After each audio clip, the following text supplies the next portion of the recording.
tertúlia. Meu boa tarde aí para todos e todas. Hoje é dia 8 de junho de 2012, sexta-feira. O verbete é de número 2320.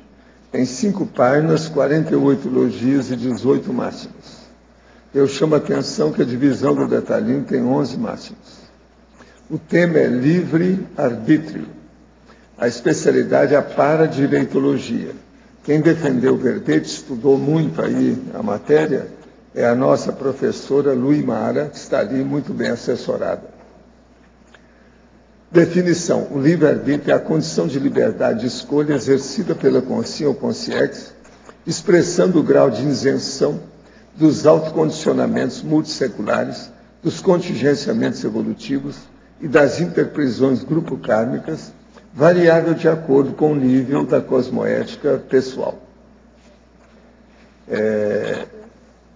A autorregulação pensênica, a autopensenização livre de interferências patológicas, a autovigilância para a manutenção da retilinearidade pensênica, a amplitude autopensênica, a conquista da liberdade de escolha e de ação, a aprendizagem da autogestão interdependente, o autogoverno holossomático, a possibilidade da melhor escolha, a coerência das limitações contingenciais cosmoeticamente impostas ao livre-arbítrio, a sujeição ao restringimento intrafísico, as reações instintuais decorrentes do predomínio do subcérebro abdominal, o reconhecimento do valor da autovivência do estado vibracional profilático e da identificação da sinalética energética e parapsíquica pessoal, o arbítrio para o descarte ou a manutenção dos vínculos com guias amauróticos e assediadores,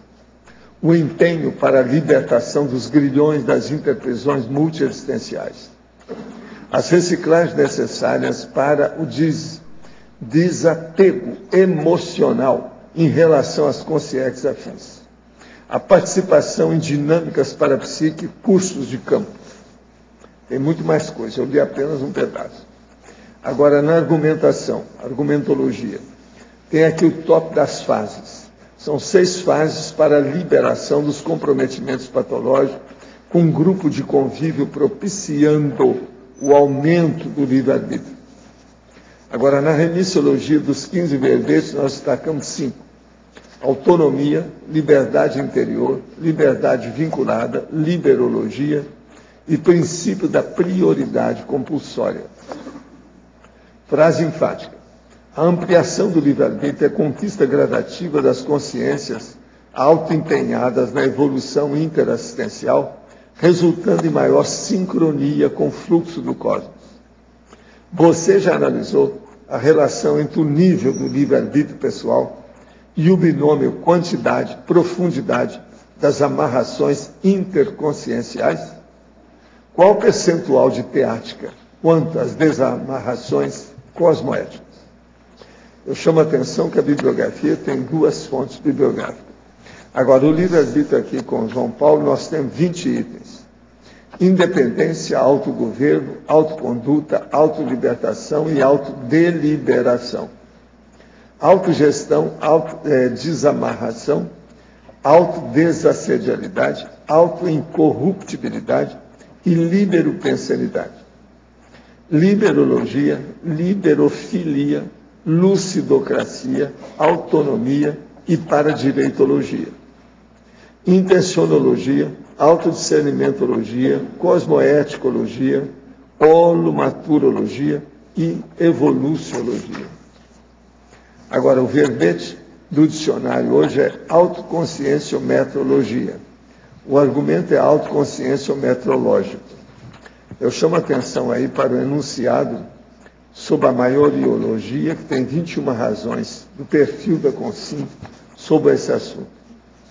E também, na premissa, tem 21 razões, inclusive está falando no livre-arbítrio, que é o tema da enciclopédia hoje. Nessa questão, então, houve aí uma sincronicidade. Agora, questionamento. O assédio bioquímico se dá com apoio de assediadores ou se trata de algum processo independente e autônomo? Aí depende do que é que está sendo feito, né? Assédio, quase sempre, a pessoa pode fazer sozinha ou pode fazer acompanhada. Pode ter só autoassédio e pode ter também heteroassédio. Aí varia. Cada caso tem que ser examinado com calma. Quando a situação está feia em matéria de assédio e sem possessão, o que o senhor faz ou fez para sair? Vive essa situação há 2 meses sem trégua, dia e noite, em desassossego. Quando vou exteriorizar a energia e fazer EV, começa, na maioria das vezes, a entrar em mais desassossego. E começa a chorar por sentir-se ou sentir-me impotente. O que fazer? Olha, o problema todo é que você é muito moço ainda, você não tem experiência. Arranja uma pessoa de mais traquejo, com mais idade, mais maturidade, mais experiência, para ajudar você no seu contingenciamento nessa situação. A pessoa que está falando tem 16 anos só.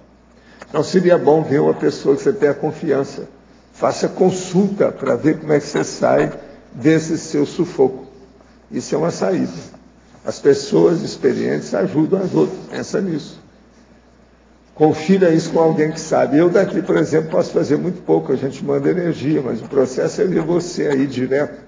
Alguém que entenda do riscado, que esteja aí, conheça também os personagens do seu drama.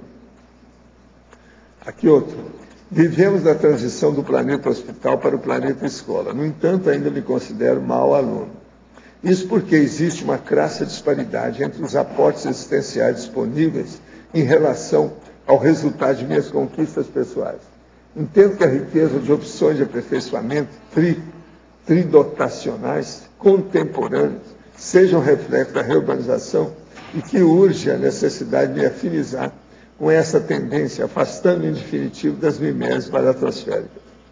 O professor poderia aprofundar essa percepção? Sim.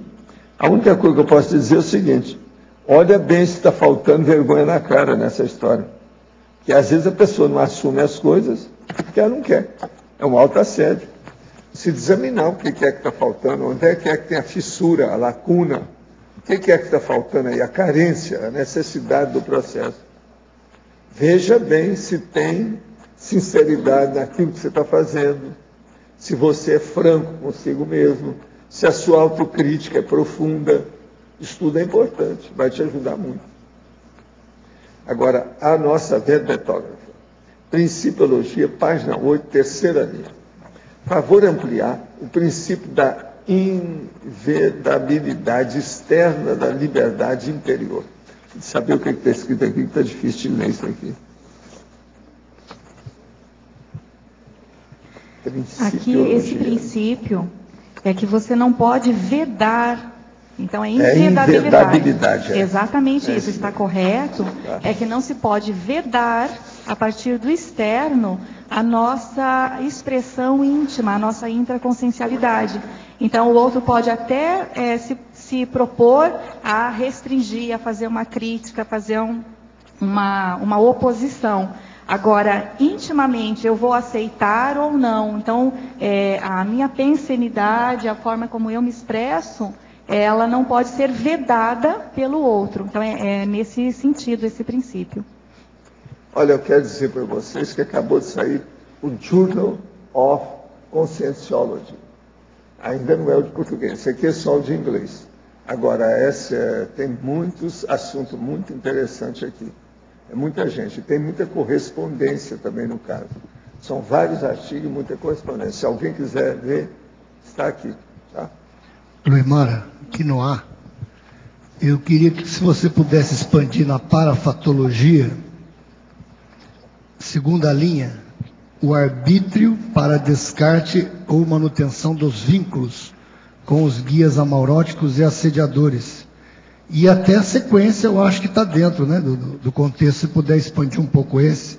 E depois só tem mais um aqui dentro que eu te pergunto depois. Bom,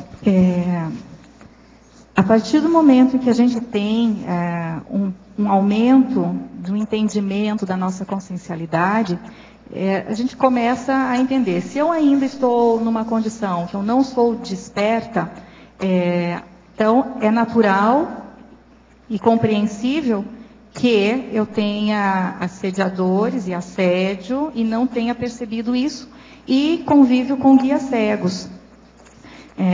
Agora, a partir do momento que a gente começa a ter um pouco mais de clareza, de entendimento, de percepção, principalmente de autopercepção e autoconhecimento, a gente começa a perceber aonde é que estão esses vínculos. Porque se eu tenho questões pessoais que eu já quero fazer diferente, eu quero mudar, e eu ainda não estou conseguindo, então, a que se deve isso?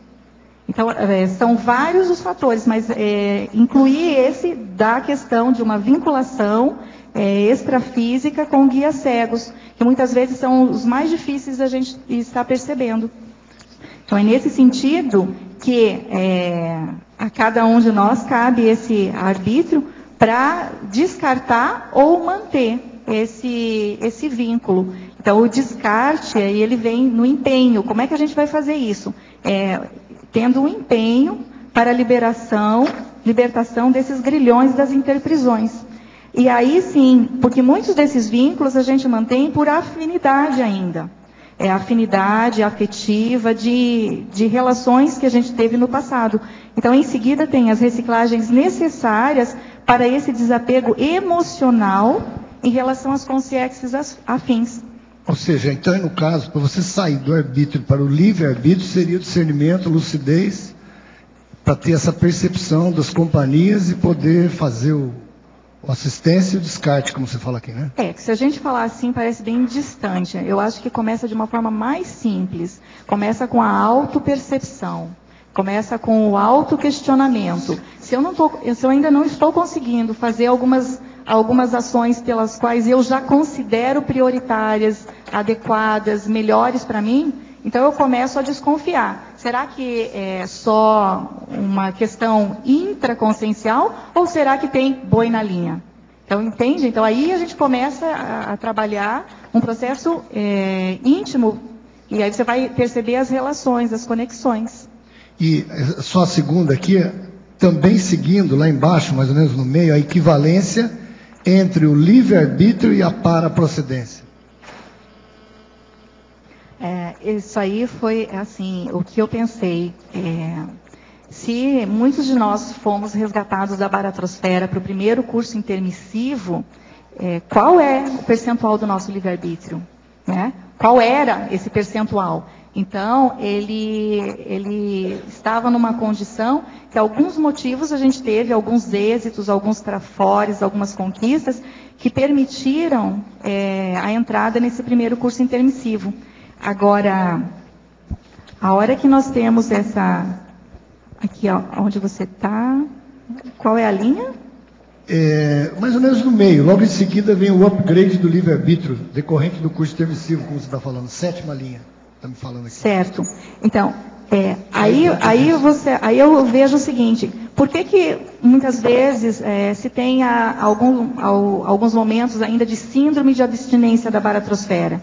Então, quer dizer, qual é o nível e a qualidade da nossa paraprocedência?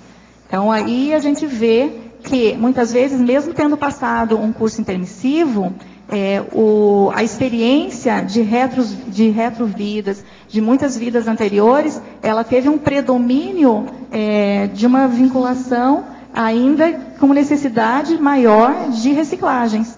Então, a equivalência aí que eu vejo entre o nosso livre-arbítrio e a paraprocedência. Então, quanto mais adequada, quanto mais evoluída, quanto mais madura for a nossa paraprocedência, maior e mais expandido vai ser o nosso livre-arbítrio. Então, as comunidades extrafísicas avançadas, o nível de livre-arbítrio é tal que pelas minhas hipóteses e conjecturas, eles não têm nenhum restringimento em relação à manifestação. Ela já vai uma manifestação autêntica, despojada, não dá margem, a hora que se está utilizando uma linguagem mais avançada, inclusive, não dá margem de você manifestar algo diferente. Então, você pensou, você já está manifestando. Aqui no intrafísico, você pode pensar uma coisa e manifestar outra. Nesse nível de comunidades, eu acho que já fica, me parece, bem mais difícil e até não acontece mais isso, né? Legal, obrigado.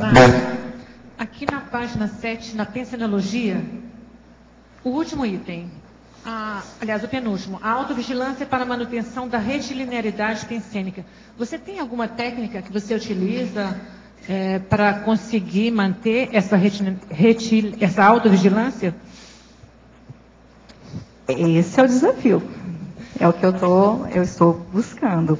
Então, a autovigilância, eu vejo que a hora que a gente estiver conseguindo isso, nós já estamos num nível maior de autodesassedialidade. Então, o que eu percebo, o que eu faço é assim, eu procuro ter a condição de manifestação nos momentos que eu estou. Então, eu trabalho em blocos. Quem me conhece sabe disso. Se eu estou no trabalho, a minha pensenidade ela vai ficar voltada para o trabalho. Se eu estou em casa, eu fico naquele ambiente. Então, as minhas ações, meu envolvimento. Então, de certa forma, isso me auxilia a ter uma retilinearidade, ou pelo menos eu vejo que ainda não uma retilinearidade pensênica. Eu ainda não alcancei isso, mas uma linearidade de conduta. Então, se eu estou num ambiente... Você está sempre presente naquele ambiente, é isso? Eu procuro estar. Tá certo. Enquanto reciclante, com muitas atividades, se eu não conseguir colocar cada coisa mais ou menos no seu ambiente, fica muito difícil. Luimara, na parafatologia, a sexta linha de baixo para cima, a paraculturação. Eu pensei isso como decorrência desse upgrade do livre-arbítrio no curso intermissivo. Então, você, além de uma noção maior com relação à própria consciencialidade em si, me parece que o curso intermissivo ele vai fazer essa ampliação de aumentar essa cultura consciencial, mas não apenas em relação ao que a gente entende enquanto consciência, mas principalmente em relação a uma vivência maior do maximecanismo. Então, essa paraculturação é uma hipótese que, do meu entendimento, né, que ela seria essa ampliação decorrente da vivência no curso intermissivo, uma amplitude de entendimento que faz com que a gente, sim, tenha vontade de vir para o intrafísico novamente, numa ressoma, com objetivos mais interassistenciais. Agora, na penúltima e última linha também da parafatologia, o para-direito e o para-dever de qualificar a liberdade pessoal. Ao mesmo tempo que a gente tem o direito e o para-direito, enquanto intermissivista, o próprio verbete do para-direito, ele menciona que se tem esse para-dever de estar trabalhando na autoproexis e na interassistência. Então, a liberdade pessoal, eu vejo que se nós não estivermos com uma possibilidade de manifestação mais autêntica, e aí mais sincera, mais despojada, essa seria decorrente de uma liberdade. Se eu ainda não posso me manifestar com autenticidade, significa que a minha liberdade ela está de alguma forma tolhida. Então, eu entendo que, enquanto intermissivistas, né, ao mesmo tempo nós adquirimos, ampliamos, mas temos também essa questão do comprometimento, que é um compromisso assumido. Aí entra no para-dever, que é um auto-para-dever. Então, eu me coloco diante desse compromisso de melhorar, de evoluir, de procurar essa liberdade pessoal, esse livre-arbítrio. Tá ok, obrigado. Luimara, aqui no B. Não sei, eu gostaria da sua opinião, se você acha que a gente pode dizer que existe uma relação direta entre o processo de maturidade e livre-arbítrio. E também que você se aprofundasse um pouco mais, porque o tema é neutro. Quando eu ouço assim a palavra livre-arbítrio, me vem a ideia de homeostático, que tem a ver com eu associo ao processo de maturidade, né? Mas como que você chegou nesse ponto? Eu acho que, eu concordo assim com você, no sentido de que o livre-arbítrio tem a relação direta com maturidade. Quanto mais madura, quanto maior a maturidade que nós tivermos, mais amplo vai ser o nosso livre-arbítrio. Mais a gente vai poder ter essa liberdade das nossas escolhas. Agora, por que neutro? Porque eu tenho um livre-arbítrio hoje relativo. Eu posso estar fazendo algumas escolhas. E essas escolhas podem não ser as mais acertadas. Dependendo das minhas carências, das minhas necessidades, eu posso escolher ainda pelo pior, escolher o menos adequado. E com isso eu vou estar restringindo, eu vou estar limitando o meu livre-arbítrio. Então, na medida em que há você fecha o seu livre-arbítrio, é como se você pode abrir ou você pode restringir o seu livre-arbítrio a partir das suas conexões e das relações que você faz. Então, quiséramos que fosse homeostático. Só que o próprio livre-arbítrio em si, ele dá essa margem de que a gente pode errar. E a gente pode, inclusive, esse foi muitos dos conflitos que eu passei escrevendo esse verbete, entender que o outro tem o livre-arbítrio de fazer a escolha dele. E por mais que eu pense diferente e até veja, olha, tem um buraco ali na frente, você está indo para o buraco, então eu posso informar, mas eu não posso decidir pelo outro. E ele vai poder fazer essa escolha. Letra B. Mas no caso, por exemplo, de uma pessoa que tem um nível de imaturidade muito grande, eu considero que ela tenha livre-arbítrio, mesmo que ela faça a escolha errada? Aí nós vamos ver o gradiente, né? Aí como eu coloco na numerologia. Então ele tem um gradiente, ele tem um crescendo. Então, à medida em que vai aumentando essa imaturidade. Então, a imaturidade, a hora que se trata de imaturidade, eu considero que é algo que, se a gente for olhar, está mais para positivo do que negativo. Porque essa imaturidade é uma falta de maturidade, é uma falta de experiência. Então, a hora que se tem a experiência, você vai ter a aprendizagem. Ela seria menos prejudicial do que a anticosmoética, do que a autocorrupção. Entende? Então, a imaturidade, ela está no nosso processo evolutivo. Né? Letra B. Aqui, ó. Página 7, fatologia. Podia expandir as fissuras íntimas impulsionando as ações. Olha, para falar desse, vamos puxar na linha anterior, começa ali.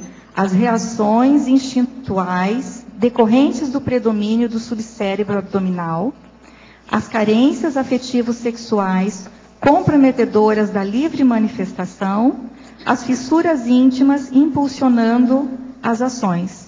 Então, a gente vê aí um crescendo, um contínuo, que é da nossa, como a colega trouxe ali, as nossas imaturidades, as nossas necessidades, as nossas carências, levando à tomada de decisões. Então, inicialmente, um nível baixo ainda de autodiscernimento para fazer as escolhas. Aí as escolhas sendo direcionadas pelas fissuras, pelas necessidades, pelos nossos vícios. No caso, as fissuras seriam os vícios, seriam os trafares, seriam os nossos traços fardos.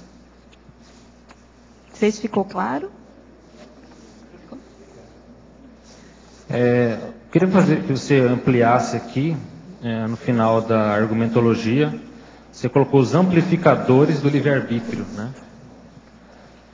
Então, queria que aprofundasse essa questão sobre esses amplificadores do livre-arbítrio.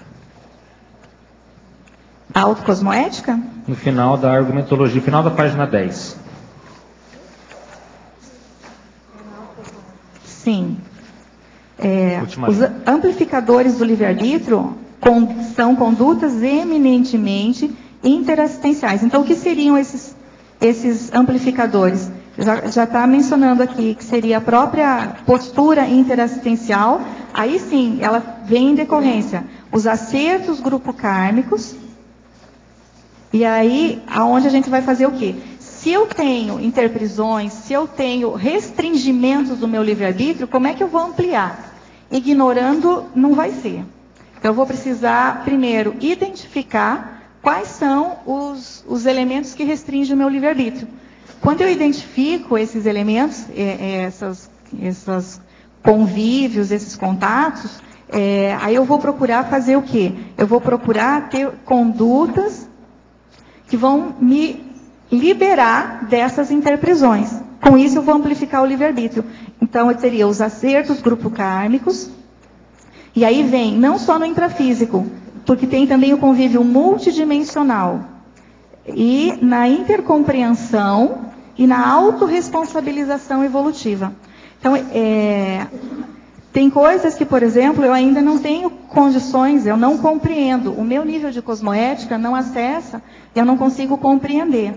Agora, nem por isso eu vou estar colocando a responsabilidade para o outro.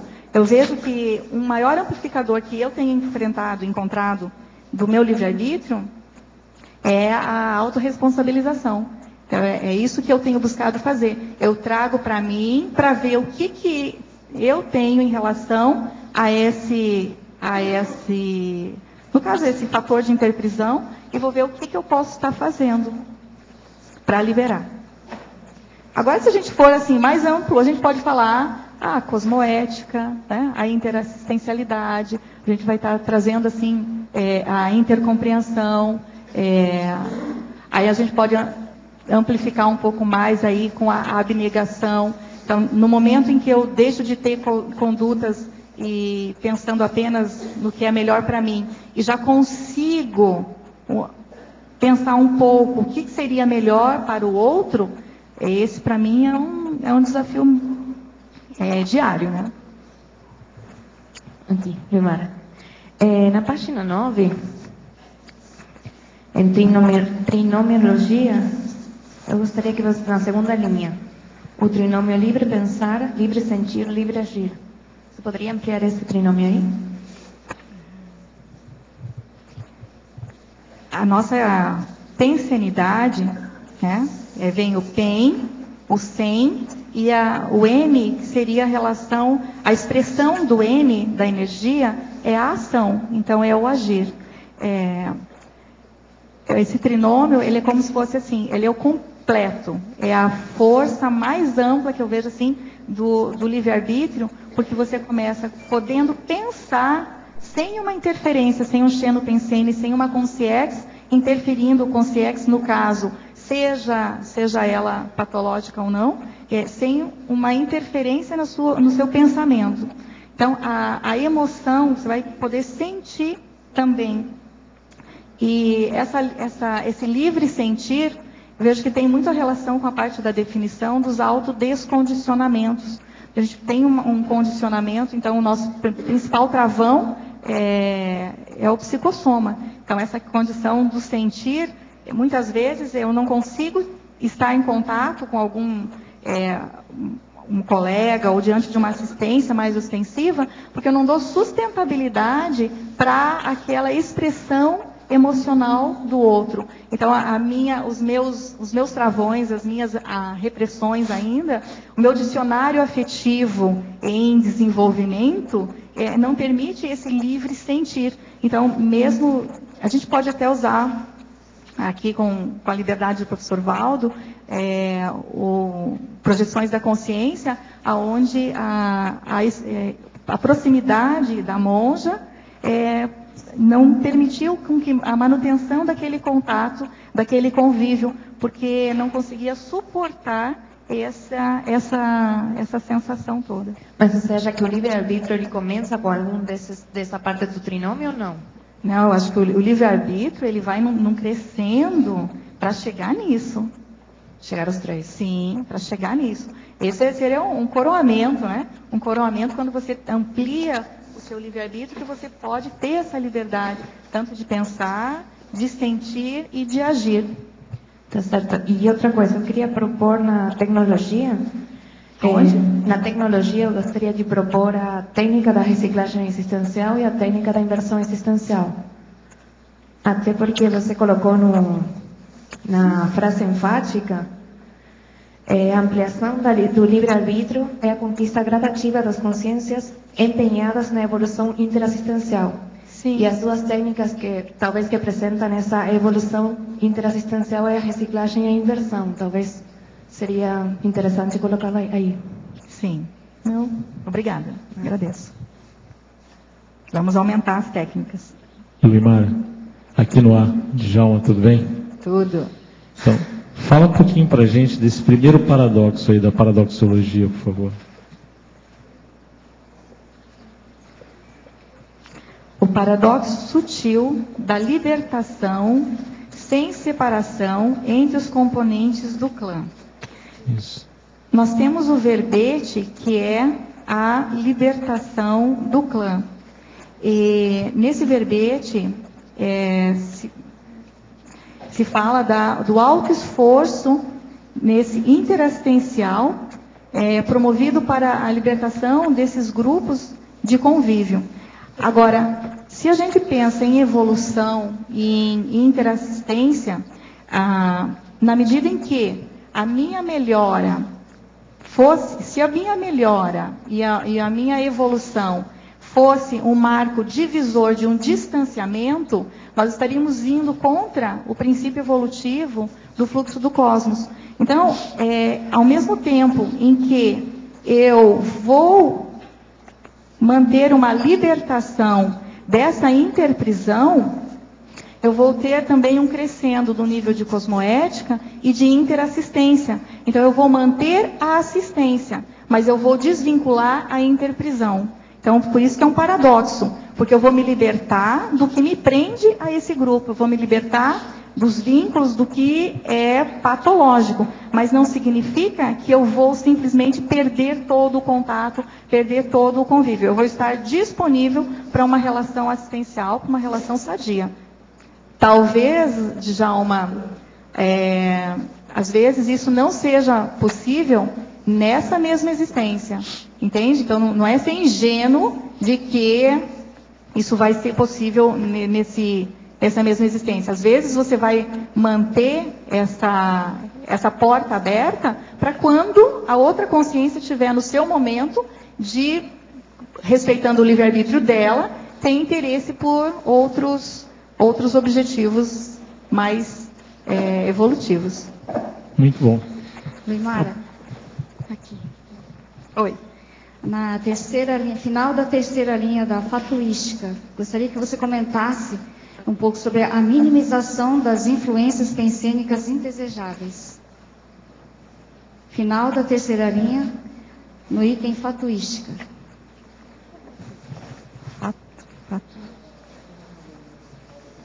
Tá. Não, pensenologia. Uhum. Eu coloco minimização das influências pensênicas porque, dentro da minha experiência, muitas vezes, embora eu não queira, eu acabo entrando numa condição de estar tendo a influência a partir de uma expressão pessoal. Então, eu tenho essa influência externa e eu posso ou não aumentar e permitir que isso permaneça comigo, ou eu vou minimizar e procurar diminuir e cortar. Então, quando eu estou falando aqui dessa minimização, o objetivo dela refere-se a minimizar a influência patológica. Eu quero amplificar a influenciação sadia. E quero minimizar a influenciação patológica, porque nós temos as duas, né? Então, essa minimização. Luimara, aqui em cima no ato, Ana Guimarães, página 40, não, página 10, que 40. Na exempologia. Fala um pouco desse segundo item aí que você botou, livre-arbítrio relativo, da Escaluzzi. Amplia isso, por favor. Bom, se a gente pensar que de vez em quando a gente já está com essa possibilidade, vivenciando a escagem lúcida. Isso. Aí você está colocando relativo, né? Nulo relativo. Por quê? Porque a hora que eu estou e vivenciando a experiência de isca lúcida, eu já tenho, primeiro lugar, conhecimento do que é isso. Então, eu já tive um livre-arbítrio, já não estou com possessão, já está num outro patamar, já não é casca grossa, e está nessa condição de isca lúcida. Se eu tiver um alto empenho interassistencial, eu vou poder fazer um encaminhamento dessa escagem lúcida, tornando isso uma assistência. Se isso reverberar demais em mim e acionar ainda condições que eu não tenha superado, de dificuldades e de trafares, da minha experiência, eu já tive caso em que inicialmente era uma escagem lúcida e aí depois eu fiquei assediada. Então, quer dizer, eu tive um livre-arbítrio relativo. Agora, como é que eu me saí com isso? Depende do meu traquejo, da minha intraconsciencialidade, e muitas vezes também, sabe, eu já percebi por acomodação, de estar assistindo algum filme, tem inicialmente uma reação, percebo a questão extrafísica acontecendo, e ao invés de tomar um posicionamento, de fazer uma assistência, bancar, trabalhar as energias, me acompliciar naquela sensação. E com isso, ficar literalmente aí da margem para ficar assediada. Então, por isso que eu coloco como relativo. Tá ok, muito obrigada. Letra B. Aqui, letra B. Queria saber aqui sobre, na estrangerismologia, se coloca autoconscientização multidimensional expressa nemo liber est qui corpore servit. Pode explicar? Eu gostei muito desse estrangeirismo, que não é livre quem ao corpo serve. Se nós pensarmos em ressoma, em restringimento, o que acontece é que nós estamos aqui no corpo, no corpo físico. Sim. Esse é a nossa primeira limitação, é a nossa primeira restringimento do próprio livre-arbítrio. Enquanto consciências, nós estamos limitados a viver em um corpo físico. Então, a expressão da minha consciencialidade, mental soma, paracérebro, recuperação de cons, como isso fica? Né? Agora, olha só, a autoconscientização multidimensional. Se a gente entende, se nós nos entendemos enquanto consciências, a hora que nós estamos no restringimento do corpo físico, a gente vai ter essa limitação. E aí, nós temos também na exemplologia o livre-arbítrio pleno, que é o da consciência livre. Apresenta essa possibilidade de que a consciência livre, ela já não estando mais restringida ao corpo físico, ela esteja, e aí é uma hipótese, porque eu também não sei, né, professor Valdo aí, se ela vai estar realmente com esse livre-arbítrio pleno, a consciência livre. Então eu apresento dentro do meu entendimento que parece ser isso. Ok, agora outra aqui. No livre-arbítrio, você optou não colocar o hífen? Por que motivo, assim? Bom, esse eu vou pedir o hífen para... não tem mais, não. Eu vou... Nós na enciclopédia não usamos o hífen, nem eu no dicionário. Agora, de vez em quando aparece, o meu mesmo aí está aparecendo, mas a gente corta isso tudo. Seria possível juntar as duas, então? O modelo da enciclopédia. Hoje vocês têm liberdade de tirar o hífen. Tá certo? Livre-arbítrio de tirar o hífen do livre-arbítrio. Agora, para você, a verbetógrafa. Em Fatologia, página 8, segunda linha, poderia detalhar o preço da liberdade individual na evolução consciencial. Cada consciência teria o seu preço? Não pensei assim, cada consciência. Não é essa a ideia.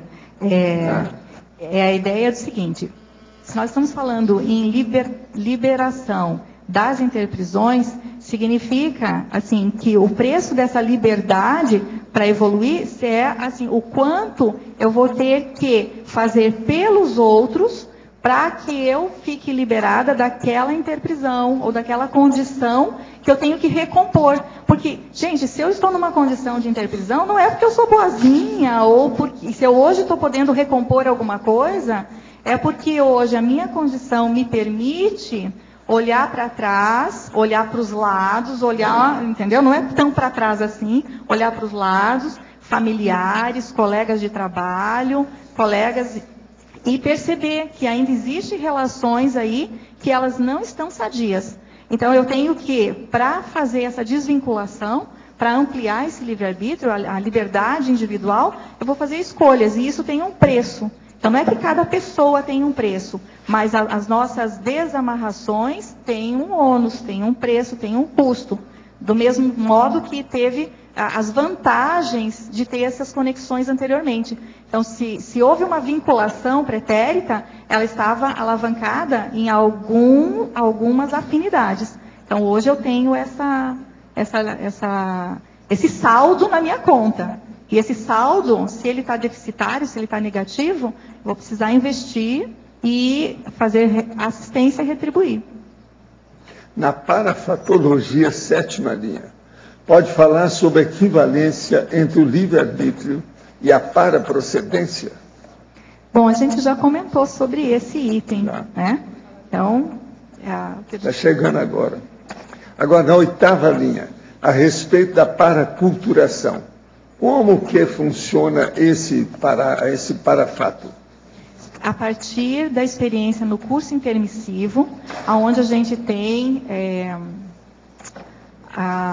orientador evolutivo, aí nós temos lá ampliação dessa noção de consciencialidade, tanto dos vínculos e das relações anteriores. O que foi feito? Quais foram as minhas ações? E aí, essa ampliação quanto ao entendimento de que isso é mais amplo, é um fluxo cósmico, tem mais coisas envolvidas. Então, eu penso que essa paraculturação são informações novas que nos são passadas através do curso intermissivo. São paraneosinapses, não são novas sinapses aqui do intrafísico. São sinapses que a gente ainda não tinha no paracérebro. E elas vão sendo adquiridas a partir desse primeiro contato no extrafísico com orientadores evolutivos. A verbetógrafa. Podemos considerar o livre-arbítrio como integrante da paradireitologia e da legislogia?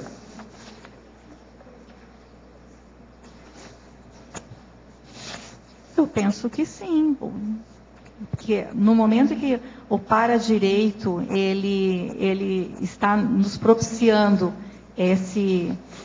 ao mesmo tempo assumir essa condição, o livre-arbítrio eu penso que pode ser um elemento integrante. Inevitável. É integrante. Agora outro, em efeitologia, página 8, 8ª linha. Abordar, por favor, o efeito autorregenerador dos descondicionamentos cerceadores. Esse efeito é de uma autorrecomposição. Então, a gente vai regenerando a nossa própria forma de pensar ao nosso respeito. Porque os condicionamentos, eles são limitantes. Os condicionamentos são cerceadores. A hora que eu vou fazer o descondicionamento, e aí não dá para falar nesse descondicionamento sem deixar de mencionar a técnica, na 2ª linha, a técnica da terapia cognitivo-comportamental para o autodescondicionamento. Então, é uma técnica que auxilia para que a gente vá fazendo esse descondicionamento. Por quê? O que eu tenho percebido? Muitas vezes eu tenho uma reação e essa reação ela bate pronto. O outro fez algo e eu simplesmente reajo. Não que eu pensei antes e tive uma reflexão sobre isso, mas é simplesmente quase que um instinto. Aí eu fui ver que tem coisas que já são condicionadas. Eu entrei num ritmo de funcionar e estou funcionando assim. Agora, será que eu sei que eu funciono assim? Então, como é que eu vou saber qual é o meu modo de funcionar? como é que eu funciono? O meu mecanismo de pensamento, de reação. Eu tenho questões que a hora que aciona de um lado, eu naturalmente tenho aquela reação, aí eu percebi que sim, e tenho trabalhado nisso. Hoje eu faço a terapia, né? Cognitiva, a gente procura de tudo. Eu sou uma autopesquisadora, buscadora de técnicas para ampliar o entendimento e enfrentamento, superação. Em trinomiologia, página 9, primeira linha. Poderia comentar o trinômio autodeslavagem subcerebral, autodeslavagem cerebral, autodeslavagem paracerebral. Todo verbetol que coloca esse trinômio, aí alguém pergunta alguma coisa. Isso eu acho que é a terceira vez que acontece. Terceiro verbete. Bom, essa é realmente algo que eu estou buscando, é fazer essa autodeslavagem. Isso com certeza. Eu começo pela autodeslavagem subcerebral, devido à primeira questão instintual mesmo, de uma carência afetiva sexual. Então, se eu tenho essa carência, essa demanda, eu vou precisar começar a fazer de mim mesma um reconhecimento para poder parar de ser tão subcerebral, ao invés de conseguir usar da racionalidade. A hora que está com essa subcerebralidade condicionada, você não tem como pensar diferente. É aquilo que se fala, você não vai falar de conscienciologia, não vai falar de tares para a pessoa que está com fome. Acho que esse é um início básico. Então a pessoa está numa condição subcerebral. Agora, a autodeslavagem cerebral, aí já entra nas questões que muitas vezes a gente tem aqui, desde a infância, te informam algo. Você vem informado na família, na escola. Então, o seu cérebro está condicionado numa forma de pensar. No Brasil se fala em formigueiro, não se fala em tamanduá. Agora, paradoxologia, página 9, terceira linha. Poderia elucidar o paradoxo de a disciplina trazer liberdade?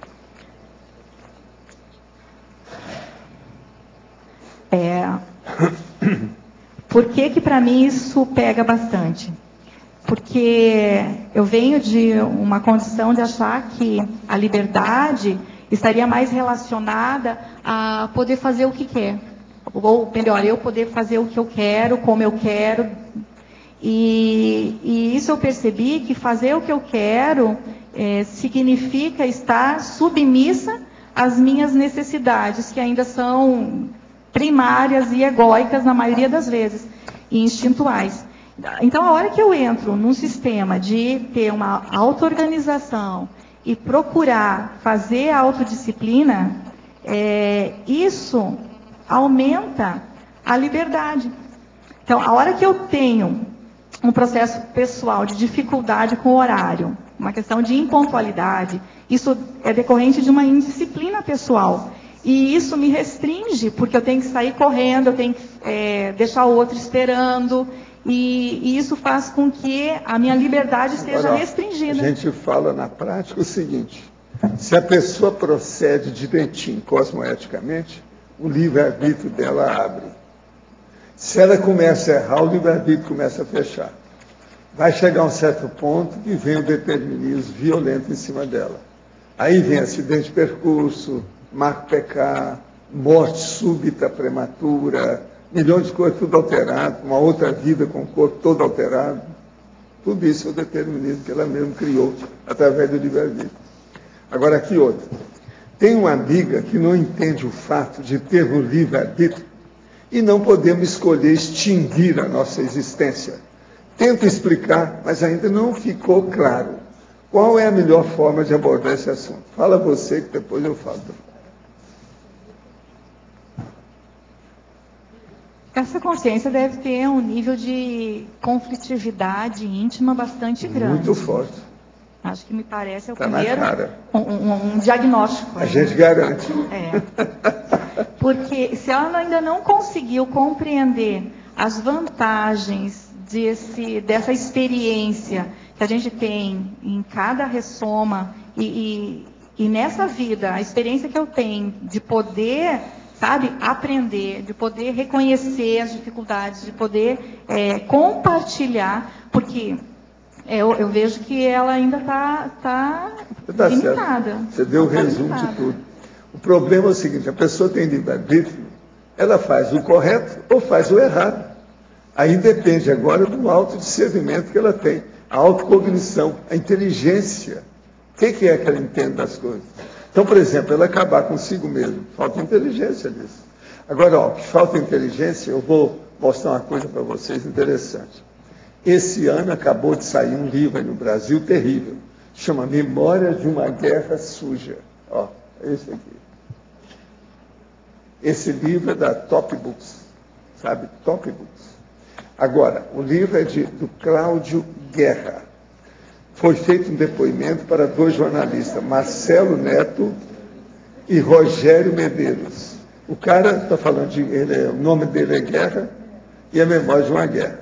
Agora, logo no início aqui, eles falam o seguinte: Memórias de uma Guerra Suja revela os bastidores de uma parte do trabalho de destruição da esquerda brasileira durante os anos 70 e início dos 80. É o depoimento em primeira pessoa de um delegado do DOPS, que foi o principal agente de um grupo de militares fora da cadeia de comando oficial das Forças Armadas. No início, eles foram autorizados pelo governo federal a promover a matança e o aniquilamento da esquerda, o que incluiu o desaparecimento dos corpos das vítimas. Depois, esses mesmos militares começaram a se rebelar contra o comando oficial. Cláudio Guerra conta aqui o que viu e o que fez. Seu nome não está em nenhuma das listas de agentes torturadores. Ele não era torturador, era matador.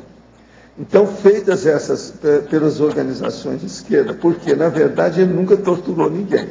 Sua missão era matar os outros. Tudo indica que hoje ele trabalha como pastor evangélico, sabe, atualmente. Aqui, está falando. Hoje é um pastor evangélico que passa boa parte das manhãs de domingo estudando hebraico e grande parte do seu tempo estudando a Bíblia. Quer dizer, ele apelou para muitas coisas. Agora, o livro é horrorível, entende? Em matéria de coisas. Agora, há umas coisas interessantes que eu só marquei aqui para mostrar. Eu vou falar o nome de artistas que colaboraram, que participaram desse povo aí, que ninguém está sabendo. Lúcio Mauro, lembra dele? Esse até apareceu nas coisas espíritas, não sei o quê.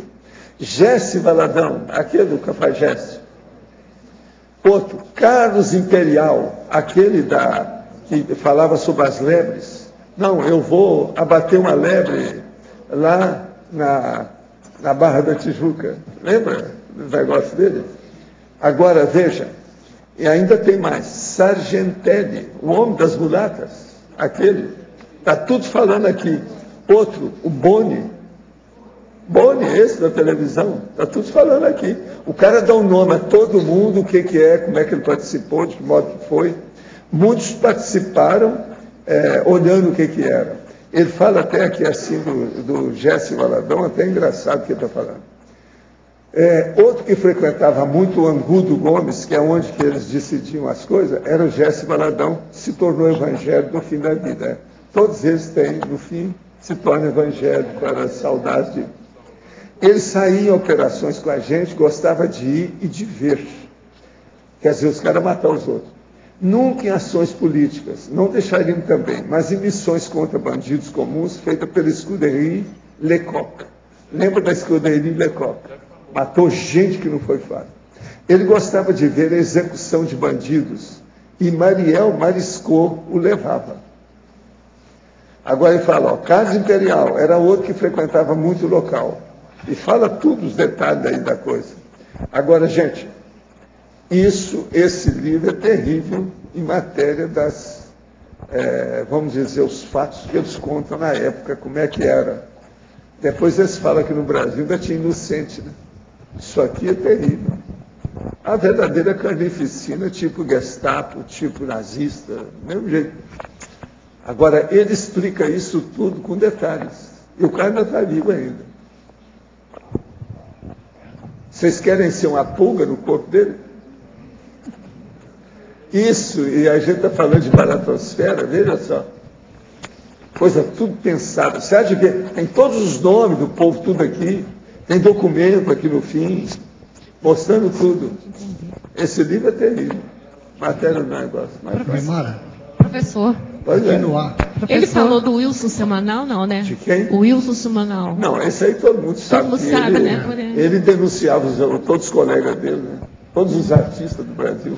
Eu queria confirmar. Simonal. Mas ele era ingênuo. Simonal era ingênuo. Eu acho que ele era bobão. Eu vi uma Esse daqui não, era um deles. O Carlos Imperial era o cara que tinha 500 namoradas. Matar os outros. É gente viva. Financiava, era um deles. Está falando tudo aí, com detalhes, como é que era. Fala do Goberi, do povo todo, da época. Quem é que mandava, quem não mandava. Por isso que eu falo para vocês. Aquele meu amigo que fugia desse povo, ele estava certo. Velhinho lá. Professor. Psicólogo. Que veio da Bélgica. Ele estava certíssimo. Ele tinha medo demais disso aí. Eu queria perguntar, por exemplo, assim. O senhor estava falando sobre o belicismo, né? Tem diferença da parafisiologia de uma pessoa ou de uma consciência que é bélica militar ou bélica religiosa? Não.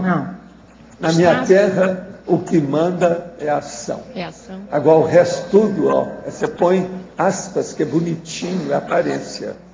Tudo é forma. Quer ver o conteúdo. O conteúdo é a ação da pessoa. Qual a intenção dela? Por que ela fez aquilo? É isso que ela tem que responder. Agora, a interpretação grupo kármica entra justamente aí. Professor. Não é fácil. Agora, ó, entrou em revolução. Professor, sim. O senhor pode repetir o nome do livro? Eu vou tentar ler, isso vai ser broca para mim. Não, você vai conseguir. Para mim, não. Isso aí você vai conhecer todo mundo aqui. Aqui, é a sua família. Não, mas não é a sua cara, hein? Não é a sua cara, não. Você é boa. Olha aqui, Memórias de uma Guerra Suja. O nome é Cláudio Guerra. Só lembrar, Guerra. O depoimento é Marcelo Neto e Rogério Medeiros. E eles receberam o depoimento do homem. Eles trabalharam alguns meses com o cara. Top Books, 2012. Foi publicado agora, recentemente. Agora, o depoimento do Cláudio Guerra para esses dois jornalistas. O Ivo, você sabe, o Ivo é valente. Pois é. Você sabe quem é o Ivo. Ele é que lê esses livros e passa para mim tudo anotado. Pois é, eu já leio a anotação, então é muito fácil. Calma. O Ivo é mais valente do que eu.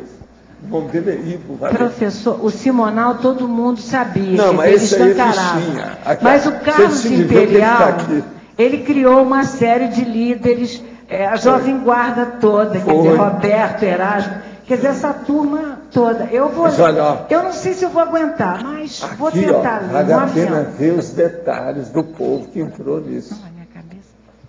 O negócio é sério. Esse livro é terrível. Vocês agora podem falar assim, será que isso tudo que ele falou é verdade? Tem muita coisa aqui que tem depoimento, tem indicações, tem algumas provas da situação, tem uma série de documentos aí no fim. O negócio é estudar. Agora, tem muita coisa que ele falou aqui, é da coisa que eu sabia, da época, mais ou menos. O negócio não é fácil. Eu, por exemplo, não entrei em nada disso. E tratando os outros, fazendo a força danada, ajudando do ponto de vista médico, não era fácil. Esse escritor, infelizmente,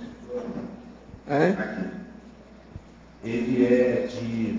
sei lá, infelizmente, ele é lá do Espírito Santo. Ele é do Espírito Santo. Olha aqui, o Camilo Cola, ele está metendo o pau aqui no Camilo Cola com a coisa toda da sujeirada do Camilo Cola. Sim, então a gente sabe que quem é o Camilo tem Cola. todo um processo aí. Lá, o negócio grandão lá de vocês. Com certeza. Ele é deputado por interesse dele, né, lógico. Esse Cláudio Guerra, ele também, não só na época da ditadura, mas o jogo de bicho, ele mandava matar os líderes para ficar com a banda. Ele dá uma geral sobre o jogo de bicho. Aqui, ó. Ele dá uma geral sobre todo mundo, como é que é, de que modo que é. Outra coisa, Ele não trabalhava só em Vitória, não. Ele trabalhava em São Paulo, no Rio de Janeiro. Ele era tipo delegado mesmo e mandava por tudo quando era lado. Ele era um matador oficial. Durante um período, ele matou todo mundo que eles mandavam. Por exemplo, teve alguns que eles mandaram matar que ele não conseguiu. Por exemplo, o Brizola foi um. Ele está falando aí. E ele estava tudo. Viu onde é que o Brizola entrava, que hora que ele saía, o horário que era, mas não chegou a matar. Tem alguns que clefou. Fleury está falando tudo dele aí, conheceu tudo. Tinha também um cara que era Vieira. Você viu falar que tinha um Vieira? Esse não é parente meu, não. Quero se conhecer bem isso. Tem nada a ver comigo. Mas tinha um cara Vieira que era dos piores que havia. Eles falam o nome tudo aqui. Esse livro é o que expõe mais essa situação mais clara que eu já vi até agora. Agora, todo mundo não queria que voltasse a redemocratização no Brasil. Então eles matavam todo mundo. Todo mundo que pensava nisso, eles davam um jeito. O negócio era redemocratizar. A dificuldade foi essa. Agora, por exemplo, aí eu não vi ele falando nada da presidente, não. Pelo menos eu não vi nada. Não tem nada marcado. Professor. Agora, fala da revista Cruzeiro, lá daquele nosso amigo Balgarta, que o negócio era dureza, que mandaram matar o cara, que negócio. Agora, ó, um dia eu falei aqui, que eles me perguntaram o que eu achava do Juscelino e do Jangular. Eu falei assim, eles foram mortos, de propósito, mandaram matar os dois. O povo falou assim, não é possível. Leiam esse livro, vocês vão ver que a morte do Juscelino e do Jangular é fichinha perante isso que esse povo fazia. O Carlos Lacerda também, né, professor? Carlos Lacerda, tudo foi matado. Tudo morte matada. Morte matada, é assassínio. Está tudo aí. É só ler esse livro que a pessoa vai ver como é que eles iam se unir, né, contra a candidatura, aí mandaram matar os três. A tríplice aliança, né? Lacerda, aqui ele fala uma opção deles aí, como é que é. Eles explicam uma série de coisas dos bastidores. Agora, fala os hotéis onde eles reuniam. Entende? Na ocasião tinha coisa que eu vi falar mesmo, mas a gente não sabia. Agora nós estamos falando bem claro como é que era. A gente sabia que na década de 70, por exemplo, desse Cláudio Guerra, e que o senhor conhece o Espírito Santo, indo de Vila Velha para Guarapari, tem um lugar que chama Barra do Jucu, e na época era assim, totalmente deserto, né? Hoje toda vez era ali que era desova. Ele explica uma opção de coisa no Espírito Santo aqui. O livro é brabo. Aqui no B, aqui em cima. Agora, só um parênteses. Eu estou falando nesse livro por causa do livre-arbítrio. Esse povo participou disso com o livre-arbítrio deles. Sim. Eu estou falando que está de acordo com aquilo que nós estamos estudando aqui hoje. Então, é preciso a pessoa escolher o que ela vai fazer. O livre-arbítrio é a liberdade de manifestação, de ação, de conduta etológica. A etologia, que é o estudo do comportamento da pessoa, depende dela. O livre-arbítrio é isso. Esse povo tudo tem culpa do cartório, foram participar, o problema é deles. Como é que eu, você, o outro, ela, ele, não participaram? Entende? Sim, sim. Vamos pensar nisso. Você perdoa aí o mau jeito. Obrigado. Não tem problema. Como é que é? Fala aí, ó. Quando está participando, acha que está certíssimo. Ah, não, acha que é a redenção. Está fazendo a vitória para o cosmos. 19 anos, 20 a pessoa é santa. Ela acha que é o tal. Não há dúvida. E aí, isso aí falando, irrita, me faz um mal danado. Pois é. Agora, o processo precisa de falar agora essa verdade para essas novas gerações ficarem acesas, acordadas, espertas, vivas, lúcidas. Agora, eu penso que isso pega porque a gente reconhece como a colega falou, a imaturidade da ação que foi realizada. E a gente, ainda nesse caso, tem um sofrimento, porque hoje, se apresentasse a possibilidade, eu não faria. Só que, olhando para o meu passado, nessa existência, eu fiz.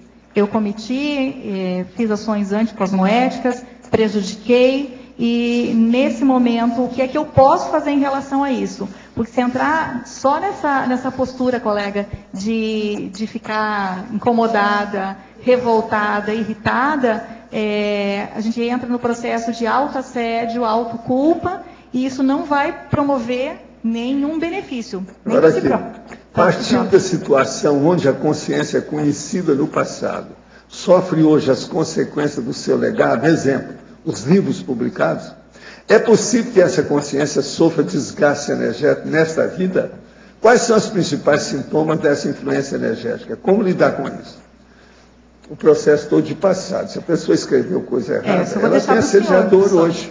Tem um monte de assediador que vem em cima da pessoa devido ao processo. Porque aquele livro, às vezes, encaminhou a pessoa. Agora, por exemplo, um livro igual esse, mostrando essa sujeirada toda, eu não sei se o nível dele está mais a favor do que contra. Porque, por causa do modo de escrever, o depoimento foi feito a outra pessoa que escreveu. Isso aí...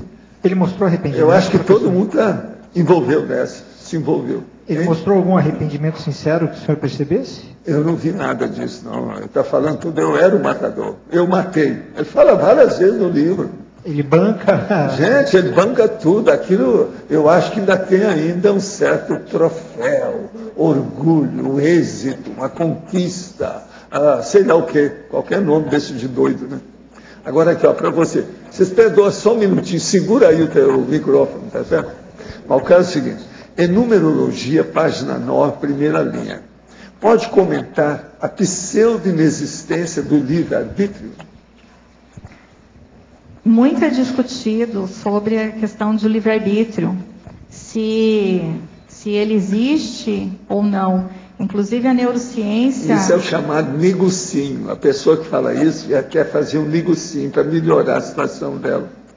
Agora, mais recentemente, a neurociência ela realizou experimentos e tem a matéria publicada, o experimento é de 2008, de lá para cá está reverberando, e inclusive nessa última super interessante tem mencionado em que o livre-arbítrio, pelo experimento, ele não existe, porque seria antes mesmo de tomar, da informação vir para o nível consciente, o cérebro teria tomado essa decisão e já acionaria as ações do nível motor. Então, há um entendimento de que nós seríamos como computadores de carne. A hora que a gente pega e aplica o paradigma consciencial, cai por terra essa inexistência do livre-arbítrio. Então, porque se pensar que existe, antes, inclusive, do cérebro, um paracérebro atuante, um mental soma e uma consciência, fica plenamente justificável e compreensível que, antes mesmo do cérebro físico ter essa reação, essa clareza da informação, a consciência já tem a informação do que vai ser realizado. Então, é uma pseudo-inexistência, porque ainda se tenta negar que nós tenhamos livre-arbítrio. Eu compreendo, sim, que o livre-arbítrio ele pode sofrer restringimentos máximos, inclusive que é o caso da transmigração, que é o primeiro na exemplologia, que seria o livre-arbítrio nulo. Então, mas inexistente já é uma falácia. Interaciologia, terceira linha. Pode ampliar a interação homeostática das correções dos enganos? É uma cadeia. Na medida em que eu começo a corrigir, a retificar um engano, um erro, isso é positivo, é saudável, é homeostático. Então, os meus enganos, eu vou começando a corrigir, a fazer as recomposições graduais, gradativas, e fica uma corrente, uma interação entre as correções, porque eu vou gradualmente corrigindo um, outro, na medida em que o nível de cosmoética vai dando uma melhoradinha, vou corrigindo os enganos. Em paradoxologia, primeira linha, pode comentar o paradoxo sutil da libertação sem separação entre os componentes do clã? Bom, a gente já comentou, mas o que a gente pode estar dizendo é que Na evolução, ninguém perde ninguém. Então, nós vamos estar, ao mesmo tempo, libertos da interprisão, mas mantendo a relação de convívio, ou pelo menos, se não é de convívio, uma relação de afinidade para uma assistência futura. Para a hermetógrafa, o livre-arbítrio, como condição da liberdade de escolha, pode ser entendido como mecanismo de controle da autonomia da vontade da consciência? Caso positivo, não se estaria cerceando o para-direito de livre escolha da consciência? O livre-arbítrio seria uma para-lei autoimposta pela consciência e que tende a desaparecer na medida que se evolui? Não, ele tende a aumentar. Parece que eu concordo com a primeira parte, da primeira parte, em que ele seria... mecanismo de controle da autonomia da vontade da consciência. Sim, me parece sim, que o livre-arbítrio ele está relacionado, inclusive isso está no segundo item aqui, na segunda linha, a aprendizagem da autogestão interdependente e o autogoverno holossomático. Então quer dizer que sim, você vai governar a sua vontade, você vai poder fazer uma autodeterminação, autodeliberação da sua intenção. Agora, isso não estaria contra o para-direito, estaria em favor do para-direito. Faz favor. Leonara, aqui no B, aqui em cima. Na verdade, então, tudo isso relacionado com o que você falou agora, ali no Megapensenologia, aí tem 4 megapenseres. Reconciliações geram liberações. Aí lá na argumentologia, a 6ª fase, liberação. A opção pela assistência ao ex-grupo interprisional. O que seria isso? A partir da experiência autorrecicladora. O que seria o ex-grupo interprisional? Seria aquele grupo no qual a gente teve um convívio anterior e era, na época, como foi colocado, a colega trouxe ali até uma indignação atual de lembrar que nessa existência ela teve condutas que hoje ela não ia repetir, mas ao olhar para trás, você vê que você gerou interprisões, porque as interprisões são embasadas nas nossas relações anticosmoéticas. Então, a hora que eu tenho manifestação e ação anticosmoética junto com o outro, eu estou criando uma relação de interprisão. Então, se hoje eu consigo ter maior entendimento, maior maturidade, e entra naquele contexto do paradoxo, eu vou olhar para esse grupo do qual eu tive uma interprisão maior, ele vai ser um ex-grupo interprisional, porque antes eu estava na interprisão e hoje eu já estou no movimento de liberação. E aí sim, a opção, ela vem pela assistência. E bem diferente do número 3, que é o que eu tentei. O distanciamento. Eu tentei bem fazer isso, uma tentativa equivocada de dissociação do grupo karma, a partir da negação das semelhanças, porque eu não queria pertencer, eu não queria ser assim, eu me afastei, eu tive distanciamento e uma negação, porque eu queria de fato ser diferente. Mas aí, com muita autoconscienciometria e muito Consciencobaia lá com os nossos colegas aqui da Conscius, eu fui aceitando essa condição da minha realidade. Então, o meu autorrealismo, para perceber que vários trafares ainda têm relação com aquele grupo interprisional. E o fato de querer ser diferente apenas não resolve. Então, precisa, de fato, começar a fazer reciclagem íntima, reciclagem externa, recim, resets, para fazer mudança. Aí sim, eu vou poder olhar para esse grupo e ter um fôlego íntimo para fazer assistência, ao invés de ficar só no rechaço, porque se a gente está aqui para interassistir, isso eu demorei alguns anos na conscienciologia, eu não entendia para que essa tal de interassistência. Não, evolução eu entendi plenamente, me agradei demais para a autoevolução. Mas essa interassistência foram alguns anos até aquilo fazer sentido para mim, eu digeri essa questão de entrar a necessidade do outro, né? Então é isso. Você na bibliografia que colocou o Schopenhauer, o livre-arbítrio. Você gostou do livro dele? Como é que é? É complexo. Ele escreve para chegar no final e concluir que não é bem assim. Que o livre-arbítrio é uma hipótese. Então eu achei que... Esse cara era pessimista e piradão. No início... Mas olha, tem o gosto dele aí, tá? Ele... Fala devagar que eu estou te escutando, hein? Fala devagar que eu estou te escutando ali. Tem ele ali fora. Eu achei que na parte inicial, as primeiras páginas que eu mencionei, ele deu uma arranhadinha assim no paradigma consciencial. Tem umas coisas incoerentes. Uma arranhadinha. E aí negócio bravo, eu já trouxe aqui há muitos anos que a gente conversava aí sobre Schopenhauer, né? Você sabe. Tem coisa incoerente no que ele escreveu. Processo de leitura, por exemplo, dele, cada bobagem desse tamanho. Ele termina o livro mencionando que ele espera ter correspondido à Academia Real. Ele tem uma coisa boa, ele incentivou os outros a estudar, principalmente filosofia. Isso aí foi bom nele. É o ponto positivo dele. Ele ousou, né, professor? Mas agora aqui, por isso que eu estou perguntando se você gostou do livro, porque ele é... Relativamente. Piradão em algumas coisas, né?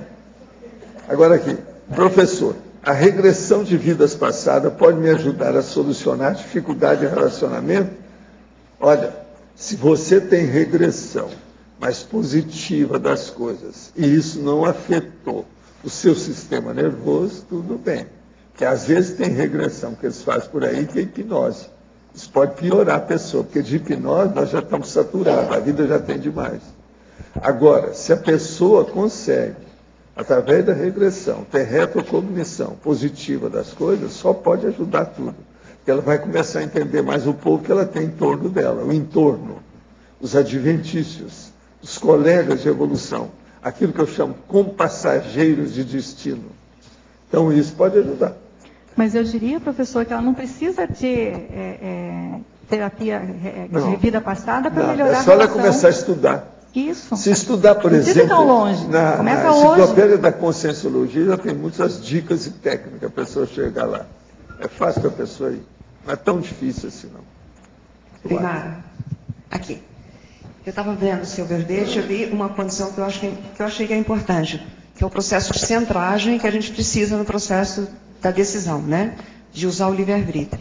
Então eu vi aquela teoria do Locke externo, sabe? Teoria do Locke interno, Locke externo. Eu pensei que de repente poderia ser um elemento que poderia contribuir no sentido de dar esse apoio para você. Que eu vejo que muitas vezes a gente erra no processo de fazer escolhas quando a gente olha para fora, né? Quando você começa a fazer esse movimento de centragem, acho que isso ajuda no sentido de você começar a assumir mais responsabilidades. Como é que você vê isso? Você sugere que seja como teoria? Tem a teoria do Locke, né? Que é o Locke interno e o Locke externo. A pessoa que está focada para fora, que pede opinião para os outros, que ainda não centralizou nela mesma a responsabilidade de escolher. Ela ainda não está madura, não se dá conta disso. Então ela fica perguntando. Eu vejo que é importante, sim, essa autocentragem. Agora, a gente não pode perder de vista o externo, porque é a partir do olhar do outro, da heterocrítica construtiva, que eu vou poder enxergar os pontos cegos. Aquilo que sozinha eu não identifico porque eu estou nos meus autocondicionamentos, nos meus loopings. Então eu posso me fechar num Locke interno e entrar em monoideísmo, em autismo. E isso não vai ser positivo. Então eu acho que eu não diria nem um extremo nem outro. Então é importante esse equilíbrio. Você acha eu estava pensando até como uma sugestão de você colocar de repente uma proposta de encaixar na teoria do Locke como sendo uma coisa para você, justamente, como é um tema neutro, você saber mediar essa relação do interno com o externo, né? Sim, então entraria na teoria. Do que o outro diz e daquilo que eu percebo que é o melhor. Não sei se é pertinente isso. Agora, Marília, aí nós temos que tomar um cuidado. O que o outro diz e o que eu percebo que é o melhor. E se essa minha autopercepção estiver viciada? E se o que o outro diz realmente procede. Então, foi através de uma... Então, é nessa relação eu com o outro. Né? Foi a partir de uma acariação que eu tive em junho do ano passado, que não foi uma acariação, na verdade foi uma atividade de glasnost, atividade chamada glasnost na Conscius, aonde foi esse olhar externo, esse feedback, essa colocação, que eu entrei num processo de dissonância, porque para mim o que estava sendo colocado não fazia sentido, não tinha nenhuma razão. Eu falei, gente, não é com esse grupo, isso aqui está fora da realidade, não me encontrei. Aí com essa questão, esse fiozinho de autocentragem, entende? Aí essa conexão assim, com o amparo, essa busca, foi aonde eu percebi. Mas para aí, se tem tantos olhares, se tem tanta gente pensando e vendo diferente, eu me dei o benefício da dúvida. Será que eu não estou equivocada? E foi aí que o amparo pôde me acessar, e a minha recém mais profunda eu iniciei agora, em junho do ano passado. Eu venho trabalhando com reciclagem, com autoconscienciometria há bastante tempo, mas se falar assim, o cerne da questão, tem aí poucos meses que eu estou enfrentando. Luimara, em principiologia, eu não sei se você já respondeu, porque eu cheguei um pouco atrasada, mas em principiologia você fala do princípio da invedabilidade externa, da liberdade interior. Você pode falar um pouco mais sobre isso, por favor? É a ideia de que a gente não vai ser vedado. O externo não veda a minha possibilidade íntima. Então eu posso pensar independente do que o outro tenha. Então a pessoa ela pode estar presa, ela pode estar em uma cadeia, né? Ela pode estar em um convento, ela pode estar em qualquer situação mais restringidora, ela pode estar sob tortura, que o pensamento dela é responsabilidade e possibilidade única, né, de manifestação dela. Muito obrigada. Aqui no ar. Sim? Página 8, parafatologia, quarta linha, de cima para baixo. As reciclagens necessárias para o desapego consciencial em relação às consciências afins. A ideia é a seguinte, as consciências afins. Era trabalhar no folclore consim, já que antecede uma relação com a consciência, precede vamos dizer, agora no físico. Então a ideia seria colocar esse consciência e trabalhando o binômio afinidade e desapego. Certo.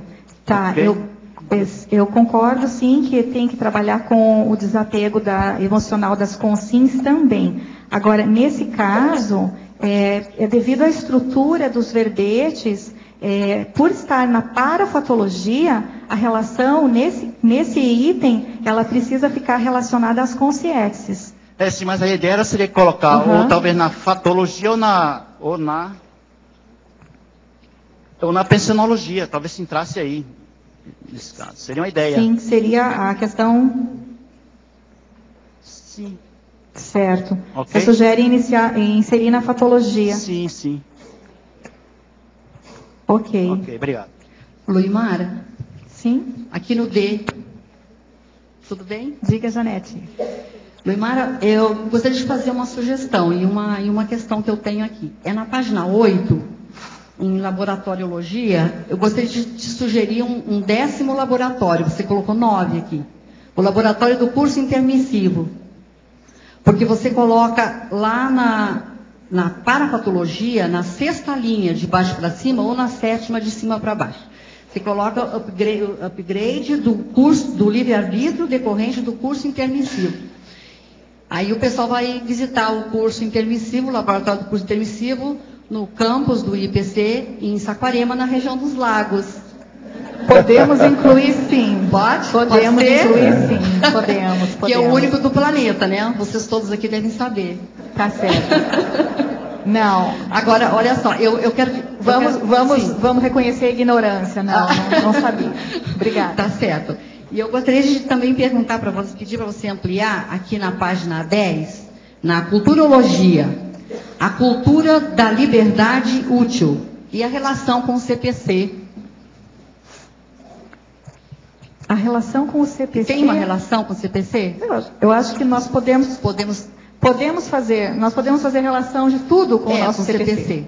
Né? Nós podemos fazer, sim. No caso, a liberdade útil, o quanto eu vou considerar para o meu CPC cláusulas que venham de encontro de utilizar essa possibilidade que a gente tem mais ampla de manifestação em prol de um aprimoramento do nível de cosmoética pessoal. Eu acho que, nesse sentido, ao invés de ter a liberdade ociosa, a gente passa para a liberdade útil. Porque na mitologia você coloca também o mito da liberdade absoluta. Então, seria assim um contraponto para fazer uma reflexão, né? Eu acho que nesse sentido que a gente não vai ter uma liberdade absoluta em termos que, se nós estamos em um maximecanismo, em um fluxo, e existem muitas consciências, um nível mais evoluído e que acessam informações, e esse contexto, a gente vai estar inserido, a gente vai poder, pela nossa autonomia, nosso livre-arbítrio maior, a hora que você chega num livre-arbítrio maior, você fala assim, na sua escolha, o que você quer? Aí você fala assim, como diz o professor Valdo, para onde que eu preciso ir? Então, você usa a maior liberdade que você tem para se inserir no fluxo, ao invés de você realmente tomar uma decisão por ter uma visão ainda limitada. Professor Valdo, sim. Aqui no A, Tânia Guimarães, no dicionário de argumento, na primeira página aqui, na maioriologia, você pode dizer por que o senhor colocou o item 10, moda retrô? Escuta, o que nós estamos falando aqui é da análise da autoconsciência ou metodologia. Agora, aqui nós falamos 21 razões características do perfil da consciência ainda sob o domínio estagnador da própria etnia. Ela está presa ao processo da genética dela, ou do animal biológico humano, participante da maioria absoluta dos componentes da humanidade. A moda retrô está nessa. Moda retrô quer dizer aquela pessoa que ela está presa no apriorismo de alguns processos do passado toda dela, cheia de renda, bonitinha. Está aqui dentro. Por exemplo, livro sagrado. Livro sagrado para nós hoje é moda retrô. Livro sagrado, ok, mas a moda retrô, isso me chamou a atenção. Pois é, mas a moda porque você está dizendo porque gosta dessa roupa antiga, não é só com bordados, isso. com renda. A turma do feudalismo que quer agora fazer o revivalismo do castelo, das armaduras. Isso tudo é moda retrô. Então a moda. Então abrange. Moda retrô é tudo aquilo que já está ultrapassado, que a pessoa volta para fazer exumação. Ela vai desenterrar os cadáveres que já passaram.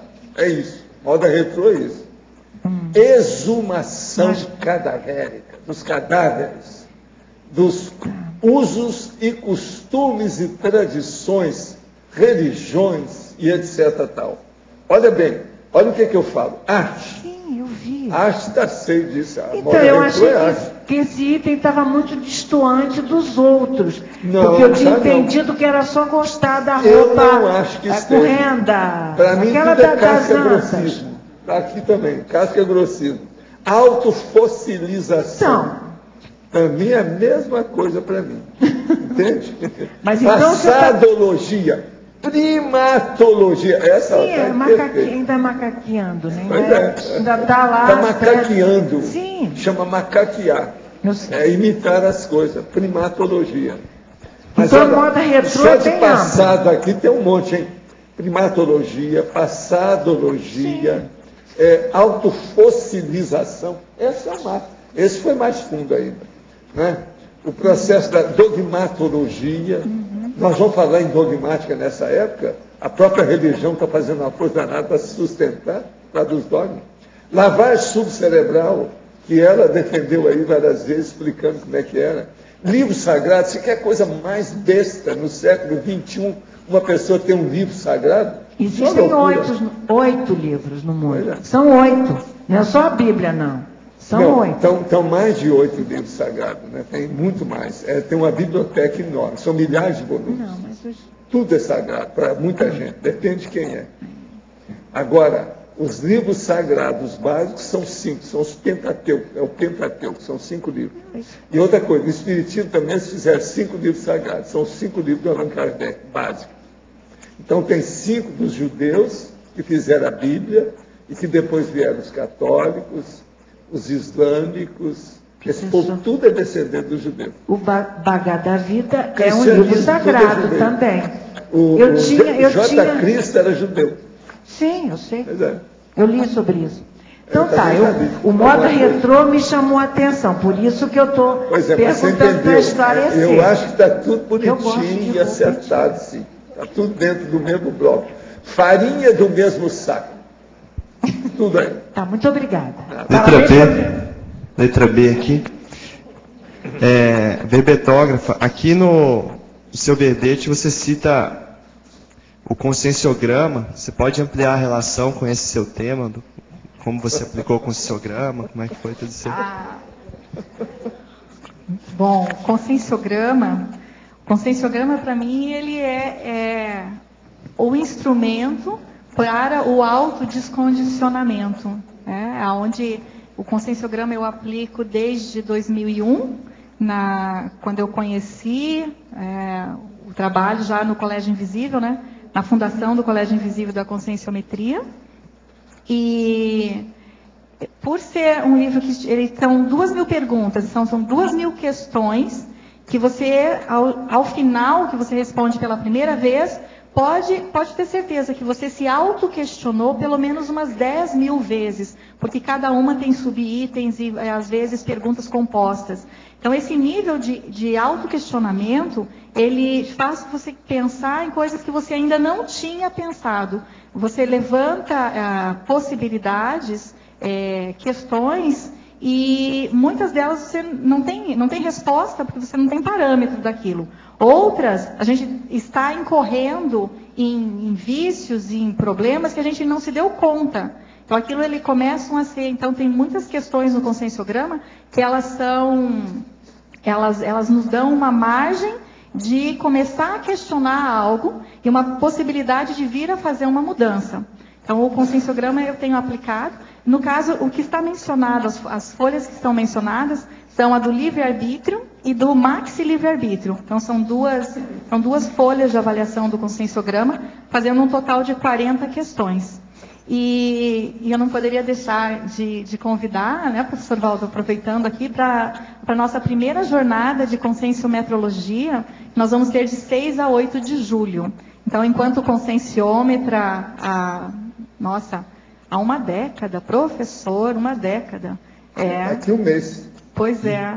Então, eu gostaria de convidar a todos que têm interesse em ampliar esse entendimento sobre a autoconscienciometria e a heteroconscienciometria, porque nós na jornada vamos ter mais de várias colocações. Isso é o refinamento do conscienciograma. Isso que ela está falando. Daqui um mês, vale a pena ver. Até aproveitando aí também, o professor Valdo trouxe aí o verbete dele com esse tema. O que mais de dicas podem dar para desdramatizar essa aplicação do conscienciograma? Hoje coincidiu porque o processo todo diz respeito para direito. E conscienciograma só tem, né? Que vem uma coisa com outra. Bom, a dica... Tanto que aqui fala, tem livre-arbítrio. Na listagem aqui, ó, livre-arbítrio é o número 15 aí da minoriologia. Você perguntou a dica para desdramatizar... Desdramatizar essa condição da aplicação do conscienciograma, né? Que por ter perguntas que muitas pessoas veem muito complexas, por causa dos termos, às vezes, 2.000 perguntas, acho que não vai dar conta de responder tudo. Bom, eu acho que primeiro a gente precisa, acho que o primeiro passo é a gente desdramatizar a nossa realidade. Porque um grande obstáculo que eu vejo é que, como a gente tem uma autoimagem formada, a gente pensa algo sobre si próprio, a hora que a gente vai se deparar com um instrumento que não é ninguém, mas é você mesmo, desconstruindo aquele autoidealismo, as ilusões, os autoenganos. Então, acho que o primeiro ponto é a gente ter uma autodesdramatização de buscar se reconhecer como se é. Porque a hora que eu paro de me iludir, eu vou colocar o pé firme no chão para conseguir fazer um soerguimento, para conseguir fazer as reciclagens e ter um crescimento. Então, esse seria o primeiro movimento. O outro o conscienciograma, realmente, ele tem perguntas que é com dicionário do lado, que a gente vai trabalhar sempre. Você trabalha com o dicionário aberto, o eletrônico, senão também demora demais. E aí, a gente vai tendo, assim, um entendimento de questões. Tem questões que a gente não entende, porque o nosso nível de falta de sinapse, ele realmente não dá. Eu estou entendendo todas as palavras que estão aqui, mas eu não tenho vivência sobre isso. Então, a minha nota vai ser um 0. Mas esse 0, ele é um prescritivo. Ele não é uma reprovação. Então, eu começo a desdramatizar nesse sentido. Eu vou começar a olhar o instrumento enquanto um apoio, enquanto uma ferramenta. O conscienciograma, ele não apresenta juízo de valor. Ele te informa, ele te questiona. Quem faz o juízo de valor e se cobra, e se culpa, e se pune, somos nós. Então, o instrumento, ele é também, assim como o verbete, ele é neutro. Né? E, na verdade, eu poderia dizer assim, que o instrumento, a tendência dele é puxar para o nosso homeostático, porque é o autoconhecimento. Né? Oi, Mara. Aqui na letra D.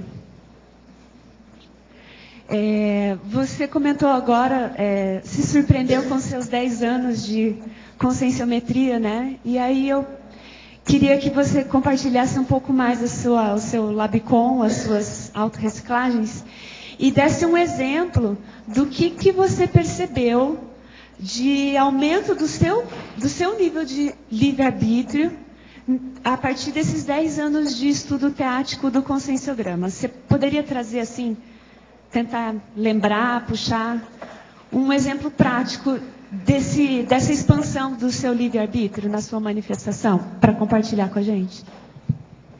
Bom, inicialmente eu trabalhava muito com o conscienciograma, mas muito fechado em mim. É aquilo que eu comentei antes.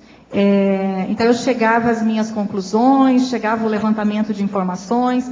Eu lembro que uma vez eu cheguei com o professor Valdo, uma lista de trafares lá no Holociclo, tinha 287 trafares. E eu cheguei assim, professor Valdo, eu não vejo fim nisso aqui. Chega uma hora que eu vou conseguir, que isso acaba, que eu consigo ir para algum outro lugar. E aí o professor Valdo falou, não, você está no caminho certo, segue em frente, tem uma hora que você, é como se fosse assim, chega no fundo do poço, seria o que é aquela coisa assim, que você coloca o pé, sabe, e para de se sentir até milindrada ou mal com as condições deficitárias. Então, eu passei assim, a trabalhar com blocos, então são blocos de trafares, porque eles são comuns, e eles têm raízes comuns. E aí a gente vai começar a aproximar da raiz temperamental. Então tem alguma coisa muito em comum, que são os pilares daquelas vicissitudes. Então, assim, isso foi me ajudando, me deu uma calmia, né? Então, tem fim, tem luz no fim desse túnel. Mas o maior crescimento que eu tive foi a hora que eu parei de me defender perante as heteroconscienciometrias, perante as heterocríticas. Então, quando que eu comentei que o impacto maior... Você começou a admitir mais a crítica dos outros, as coisas aliviadas. Sim. Agora, quantos anos você demorou para chegar nisso? Foi o ano passado, em junho, que eu levei um esbregue maior, positivamente falando, que a coisa foi para um nível onde eu cheguei mais... de aspecto substancial. Antes eu estava muito superficial no que eu estava vendo. Agora, hoje você também já analisou quantas pessoas através do conscienciograma? Você já viu muita gente, não já? Muita, não tem noção. Você não tem uma noção de quantas? Não. São dezenas de pessoas, né? Professor, centenas. Centenas? Porque Esse trabalho, aí, ele faz... Nós temos 5 turmas regulares de conscienciometria. Só você passou quantas vezes lá? Então, eu não diria... e aí tem as itinerâncias que a gente faz, né? Então, é um trabalho, assim... O que eu tenho visto é que a hora que eu entendo, que eu amplio um pouco o meu entendimento de mim, é onde eu consigo ter mais aquela liberdade de pensar e de sentir, que eu consigo auxiliar o outro. Então, tem esse gradual aí. Esse aumenta essa liberdade da autocognição, de você ter a autocognição sobre si e sobre o outro também. Isso amplia tudo, né? Sim. É isso que eu estou buscando cada vez mais. Professor, o uso de antidepressivo atrapalha no desenvolvimento da lucidez? Não, depende. O processo todo é o seguinte: remédio foi feito para ajudar as pessoas, inclusive o antidepressivo. Se uma pessoa está muito deprimida, o antidepressivo às vezes ajuda a aumentar a lucidez.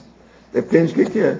Porque depressão é um autoassédio, antes de mais nada. Autoassédio brabo. É falta da pessoa pensar no outro. A pessoa se deprime porque ela não faz assistência aos outros. Se ela começar a fazer assistência aos outros, ela não se deprime. Não existe isso. Então, o problema todo, o antidepressivo, às vezes, faz a pessoa pensar um pouco mais, acalmar, dar um esbregue. É o chamado sossega-leão. Às vezes ajuda, sossega-leão. Às vezes a pessoa está querendo morder de todo jeito, então dá uma coisa, sossega-leão. É como se fosse uma focinheira. Coloca a pessoa mais tranquila. O remédio, às vezes, ajuda. Então, depende do remédio, o que a pessoa está tomando sobre aquele remédio, o índice, o nível, a dosagem, ver como é que aquilo está funcionando com ela. Mas é bom. A gente não pode dizer que todo antidepressivo é negativo. Não é assim. Aqui no B? Luimar, aqui no A, por favor. Eu já estou esperando mais. Aqui, quem? Sim. Considerando aí essa sua vivência com o conscienciograma, você poderia, por gentileza, comentar para mim aí na culturologia, na página 10, a cultura da contrafação convivencial e os capítulos do conscienciograma, a parte da convivialidade, por favor? Culturologia, página 10. A cultura da contrafação convivencial. Certo. Bom, a cultura da contrafação. Então, contrafação é a questão do fingimento, é esse disfarce, seria relacionado à insinceridade, à inautenticidade que a gente ainda percebe muito no nosso convívio, seja na SOCIM ou seja aqui na comunidade conscienciológica. Então, muito se fala em autenticidade, em cosmoética, em sinceridade. Entretanto, maquiado por um politicamente correto, a gente vê e percebe omissões deficitárias acontecendo. Então, as pessoas, ela comenta em bastidor algo que ela não expõe para o outro, e aquilo seria fundamental. A gente vê nos consciências cobaias, é fundamental aquela informação para a pessoa ter um autorreconhecimento. Ela estava numa ignorância. E por uma maquiagem, por essa contrafação convivencial, se fica nessa superficialidade. Então, o conscienciograma, eu nesse momento, eu não teria... Eu seria hipócrita de trazer informações, porque eu não fiz uma relação com o conscienciograma nesse momento. Aqui no B? Aqui? Sim. Você falou bastante hoje sobre a relação entre livre-arbítrio, a assistência e a interprisão entre as pessoas. Sim. Essa relação. E muitas vezes, na hora de fazer assistência, a gente tem que... Muitas vezes não, a gente sempre tem que respeitar o livre-arbítrio das pessoas. Né? A gente não pode querer que elas façam uma reciclagem, uma mudança, porque isso extrapola, vai além do limite. A gente vai estar indo contra o livre-arbítrio da pessoa, ela pode escolher, né? Sim. Como é que você contextualiza essa questão da assistência e o autoexemplarismo para prestar assistência sem passar por cima do livre-arbítrio das pessoas? Olha, esse é o meu desafio cotidiano, porque o livre-arbítrio, para mim, ele não era apenas uma faltante. mas eu venho de um extremo em que o livre-arbítrio era algo que eu não compreendia. Então, quando eu iniciei esse trabalho, eu briguei bastante com o livre-arbítrio, porque eu preferia falar assim, por que a gente não tem uma condução onde eu entro e eu não vou errar, porque é esse o trilho. Por que tanto livre-arbítrio, por tanta margem de eu, nas minhas imaturidades, nas minhas necessidades, nos meus problemas, me enredar? Então, eu passei alguns meses em que eu briguei com o livre-arbítrio, literalmente. Aí eu fui reconciliando, compreendendo. Então, esse exemplarismo, ele, como tudo na Conscienciologia, o princípio do exemplarismo pessoal, ele é o que vai dar a força dessa vivência, aonde vai reverberar na sua energia, para que os outros sintam isso, e você tenha averbação. Então, aquilo que você fale não fique simplesmente oco. Então, a interassistência, muitas vezes, nesse caso, ela não vem pelo que você está falando, ela não vem a partir de palavras, mas a partir da expressão. Porque eu posso falar algo, mas energeticamente eu estou cerceando o outro. Eu falo, não, vai lá e faz. Mas, entende? Energeticamente, eu posso estar criando um obstáculo para isso. Então, tem tudo a ver esse exemplarismo, sim. Obrigado. Luimara, por favor, na página 9. Em neossinapsologia, a criação continuada de paraneossinapses para o entendimento teático do livre-arbítrio. Você poderia contextualizar sua experiência em cima disso? É o último item da neossinapsologia. Olha, da minha experiência, eu acho que está bem em cima do que eu acabei de falar, que eu não estava com sinapses no intrafísico para dar todo esse entendimento do valor do livre-arbítrio. Então, eu estava brigando com o livre-arbítrio. Então, era a própria sinapse. Aqui, na criação continuada de paraneossinapses, é o que eu penso que eu estou desenvolvendo, estou trabalhando com isso, porque de alguma forma, me parece que no curso intermissivo, isso me foi demonstrado. E chegou aqui no intrafísico, inclusive eu fui para trabalhar numa profissão em que eu trabalho com a antípoda do livre-arbítrio. Então hoje, a minha questão profissional, ela está nessa antípoda. Então, como é que é isso?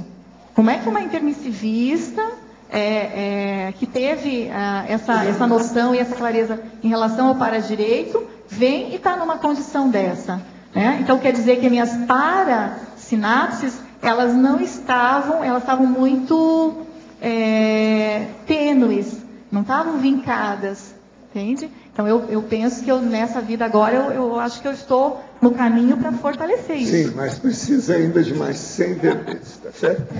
Estamos esperando, tá bom? Nosso comercial. Obrigado. Hoje tivemos 232 assinaturas no livro de presença, 29 perguntas presenciais e 12 perguntas online.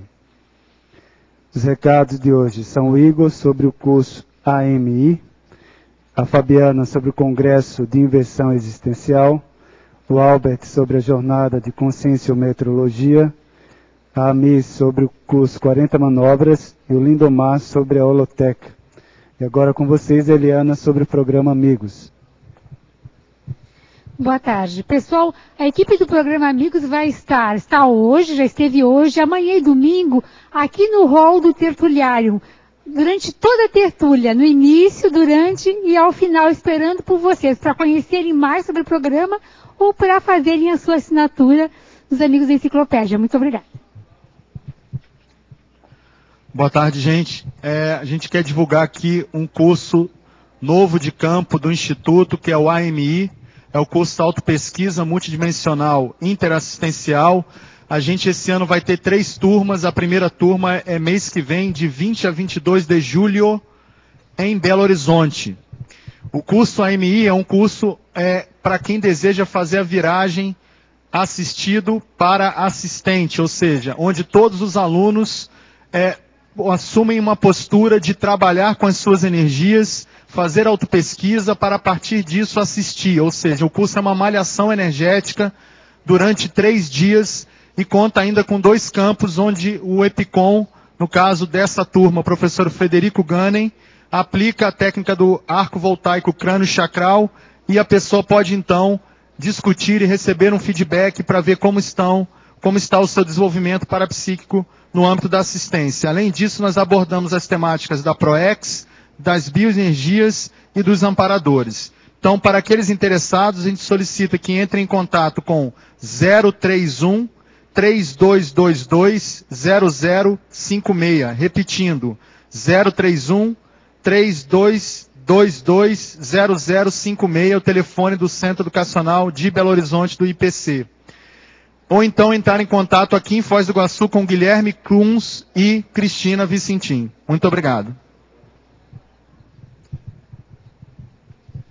Olá a todos, estamos aqui para convidá-los para a 8ª semana da INVEX e 10º SINVEX, Congresso Internacional de Inversão Existencial, a ocorrer aqui em Foz do Iguaçu dos dias 15 a 22 de julho de 2012. O tema deste congresso é Max Planejamento. Teremos vários congressistas apresentando seus artigos sobre o assunto e como pré-evento, no dia 15 de julho, o curso Atacadismo Assistencial Teático com os professores Nancy Trivelato e Wagner Alegretti. Além disso, no pós-evento, dias 21 e 22 de julho, sábado e domingo, o curso Campo Assistencial Holossomático. Mais informações com o pessoal da Asinvex. Fabiana. Pessoal, então a gente gostaria só de reforçar que para vocês aproveitarem esse final de semana, porque nós vamos estar lá com o stand presente, a Sinvex vai estar presente agora no encontro de voluntários, este final de semana, o encontro do IPC, tanto para quem está participando do encontro, como para quem não está participando, compareçam ao stand da Sinvex para efetuarem as suas inscrições no 10º Congresso que está chegando aí. Gostaríamos também de reforçar que são 3 eventos em um só. Pré-evento, o 10º Congresso e o pós-evento, com preços diferenciados e também reforçar que vira a tabela agora domingo. Então aproveitem a oportunidade deste preço especial. Estamos aguardando vocês. Obrigada. Obrigado.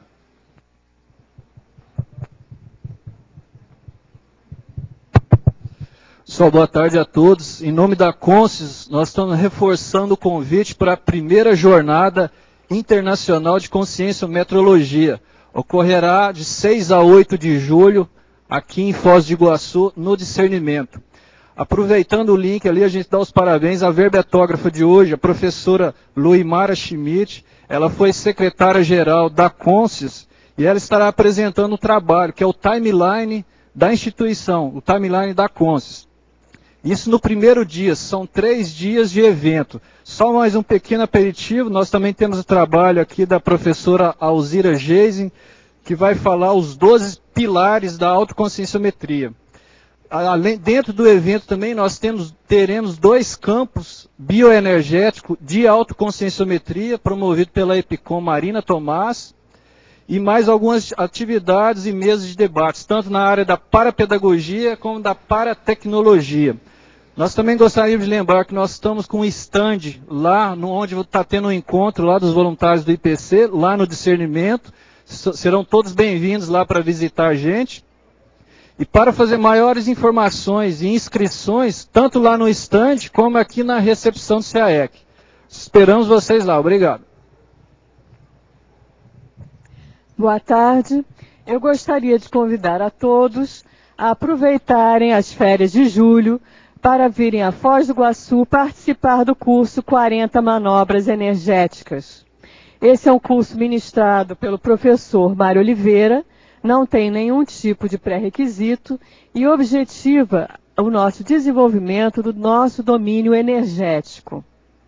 Em julho, ele vai acontecer 2 vezes, nas datas de 9 a 12 de julho e, novamente, de 23 a 26 de julho. Em especial, nesse mês de julho, o 40 Manobras será seguido do Acoplamentárium, Então, o aluno pode usufruir de 4 dias exercitando suas energias e entrar no dia seguinte no curso acoplamentário já azeitado para ter melhores resultados na clarividência. Para aqueles que tiverem um bocadinho mais de tempo, o 40 Manobras de 9 a 12 de julho será precedido do curso História do Parapsiquismo. É um curso de 3 dias, ministrado também pelo professor Mário Oliveira, o professor João Ricardo Schneider e o professor Jarbas Paranhos, quando vamos relembrar o que nós já fizemos com parapsiquismo no passado. E todos esses cursos são do CAEC, 40 Manobras e História do Parapsiquismo, em parceria com a CIP.